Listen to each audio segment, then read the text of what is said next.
Aloha kako guys, welcome to Just&True. Another real quick video. They seem to be my specialty.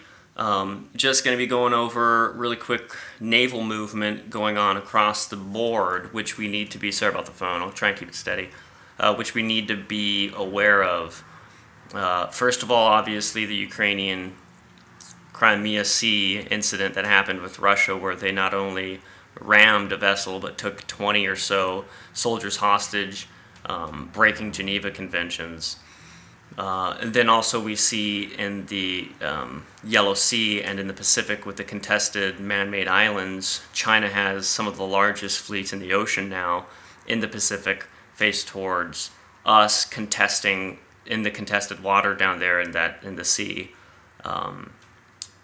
as well as all the other southeastern Asian countries trying to grab land down there, but China has a huge presence like never before. And then also in the Sea of Japan, the incident where recently a fueler and an F-18, I believe, were either shot down or escorted to be landed by China or a Russian ally.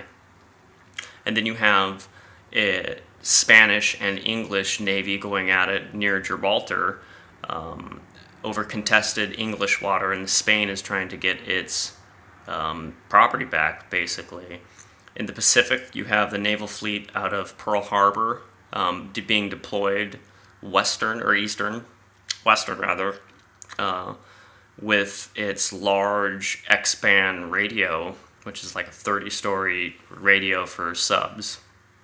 And then, of course, you have the X-band also up in the northwest, near Alaska. So between the Crimean Sea, the Sea of Japan, oh, and then you have, of course, the Fifth Fleet in the Gulf, where Rear Admiral Stearney was just assassinated for not wanting to be a part of the false flag operation, pinning Iran for an attack on the United States or Israel.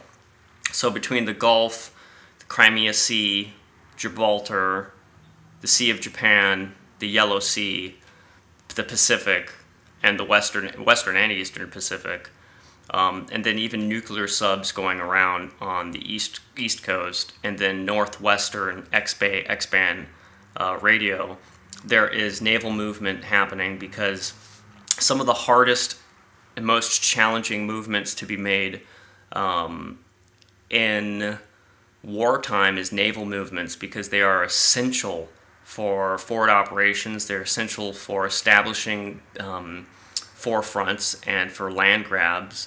They're essential for clearing out and sea-to-surface assaults. And once war is started, it is very difficult to get anywhere without being attacked or spotted.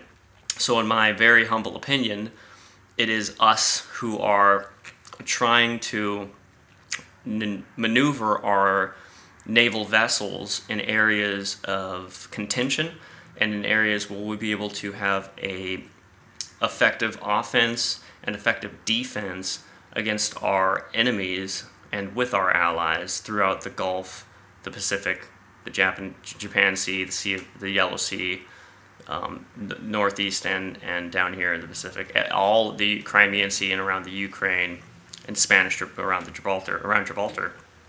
So it seems if you add these recent naval movements with the news of the Vice Admiral being murdered because he didn't want to go along with the false flag operation, it would seem to me, from a military intelligence standpoint, that we are trying to get our Navy in a position of immediate offensive response after we have initiated a war due to a false flag attack created by us in Israel targeting our own Fifth Fleet in the Gulf. So just to kind of go over what we were talking about, we are, in my opinion, again, maneuvering and setting ourselves up for a quick defense and offense. And it's very obvious that it's for global war or global scale. And the reason for this is, again, that the US dollar is about to tank. China is and Russia are doing their own thing, and the petrol yen, or the petrol China's being able to now trade for oil now in Chinese. Russia's obviously already been doing that. Saudi Arabia is getting really tight with them. So America needs to do something to stop this. America feels, I should say, the need to do something to stop this. The false flag attack would escalate a war, which essentially would put us in a position to decimate or destroy them, or to slow their growth, while reestablishing ourselves, the United States, as a world of supreme power, because we are far from it now, and our petrodollar is decreasing because everybody's found out its schemes and nobody wants to be a part of it anymore. The World Bank and the bankers are falling, and every nation that depends on our economy will fail when our economy fails, not if, but when. And the two people that don't rely on it, two large nations that don't rely on it, are Russia and China. So we are establishing a network of offensive and defensive positions for our false flag to happen, so we can create destabilization on our two greatest threats while putting ourselves up or rebuilding ourselves into even a greater image of unrivaled power after this conflict, or even during this conflict. The EMP, solar minimum, the earthquakes, all of it can be associated to our desire to create this conflict. And that is on a secular standpoint. Every single one of the biblical prophecies also point to this. So you can take almost every conspiracy, or every, I don't even like using that word, you can take every event that's happening in the world right now, and you can take every event that's prophesied to happen in our world right now from the Bible, overlay it on these naval and military movements, and you got yourself a fair warning for World War III, in my opinion. Well, I love you guys. I just wanted to get it out real quick. I deleted my other video because it was a little too abrupt. I was very emotional. I was in the service. I get emotional when I read about certain deaths, and especially people who I feel were trying to help us and trying to shield us from evils. And I believe that Vice Admiral Stearney was a hero, and I believe that he is a martyr for defending us and not wanting to start World War III. So God bless you all. Be as wise as serpents, but as gentle as doves. Make sure you rightly divide the word of truth with everything you go through.